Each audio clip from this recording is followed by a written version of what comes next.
Hi കൂട്ടുകാരെ, എല്ലാ കൂട്ടുകാർക്കും റീജ ലേണിംഗ് വേൾഡിലേക്ക് സ്വാഗതം. കഴിഞ്ഞ ദിവസം ഡേ 2-ൽ നമ്മൾ ഹിന്ദിയിലെ നാം കോഡ് വെച്ച് പഠിച്ചു. അതായത് പോകണം എന്നാൽ ജാനാഹെ എന്നും വരണം എന്നാൽ ആനാഹെ എന്നും നമ്മൾ കഴിഞ്ഞ ക്ലാസ്സിൽ മനസ്സിലാക്കി. കൂട്ടുകാർക്ക് ഓർമ്മയുണ്ടോ? ഹേ ലാസ്റ്റിൽ വന്നു ക്രിയയുടെ കൂടെ. എന്താണ്? നാം കോഡ് വെച്ച് പഠിച്ചു.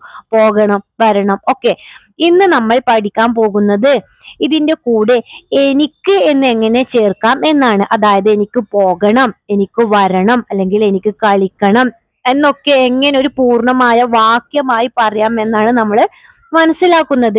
അതിന് ആദ്യം മനസ്സിലാക്കേണ്ടത് മുജെ എന്ന് വെച്ചാൽ എനിക്ക് എന്നാണ് അർത്ഥം. മുജെ, അതിന്റെ കൂടെ നമ്മൾ പഠിച്ച ക്രിയ ചേർക്കുക. പിന്നീട് അതിന്റെ കൂടെ ഹേ എന്താ ലാസ്റ്റ് ക്ലാസ്സിൽ പഠിച്ച ആ നാം കോഡ് ചേർക്കാം. നമുക്ക് എക്സാമ്പിൾ നോക്കാം, അപ്പൊ നിങ്ങൾക്ക് കൂടുതൽ വ്യക്തമാവും. എനിക്ക് പോകണം, മുജെ ജാനാ ഹേ, മുജെ ജാനാ ഹേ. ഇവിടെ നോക്കിയേ, നമ്മൾ പറഞ്ഞ മുജെ എന്നാൽ എനിക്ക്. രണ്ടാമത് നോക്കിയേ, ജാന എന്ന ക്രിയ നമ്മൾ അവിടെ ചേർത്തു. പിന്നീട് നോക്കിയേ, ഹേ എന്ന ആ നം കോഡ് നമ്മൾ ലാസ്റ്റ് ക്ലാസ്സിൽ പഠിച്ച് ചേർത്തു.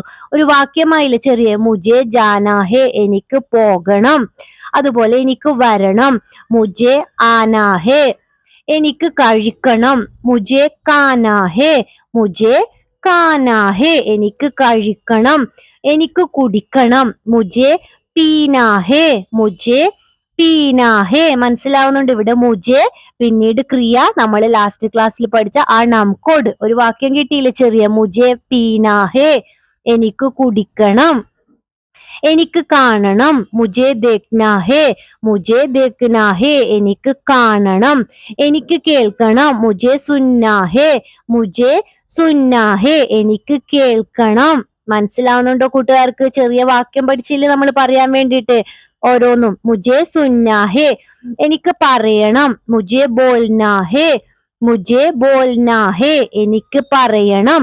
എനിക്ക് ചോദിക്കണം, മുജെ പൂച്ച്നാ ഹേ, മുജെ പൂച്ച്നാ ഹേ. എനിക്ക് ചോദിക്കണം.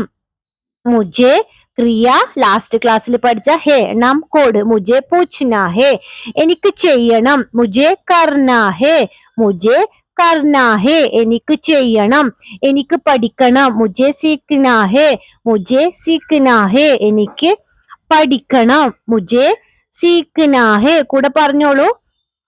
മുജെ ചേർത്ത് എങ്ങനെ വലിയ വാക്യങ്ങൾ ഉണ്ടാക്കാം എന്ന് നമ്മൾ പഠിച്ചു കഴിഞ്ഞു അല്ലേ? മുജെ ചേർത്തിട്ട് മനസ്സിലായല്ലോ. മുജെ എന്ന് വെച്ചാൽ എന്താ അർത്ഥം? എനിക്ക്. മനസ്സിലാവുന്നുണ്ടോ? അത് ചേർത്ത് നമ്മൾ വാക്യങ്ങളാക്കാൻ പഠിച്ചു. എനിക്ക് എഴുതണം, എനിക്ക് എഴുതണം. എങ്ങനെ ഹിന്ദിയിൽ പറയാം? ഒന്ന് ശ്രമിച്ചു നോക്കിയേ. താഴെ കമന്റ് ബോക്സിൽ കമന്റ് ചെയ്യാം. ഓരോ കമന്റും ഞാൻ വായിക്കുന്നതായിരിക്കും. അതുപോലെ ഇന്നത്തെ ക്ലാസ് ഇഷ്ടമായ ലൈക്ക് ചെയ്യുക, ഷെയർ ചെയ്യുക, Reeja learning world channel subscribe ചെയ്യുക. വീണ്ടും അടുത്ത ക്ലാസ്സിൽ കാണാം. Thank you, by.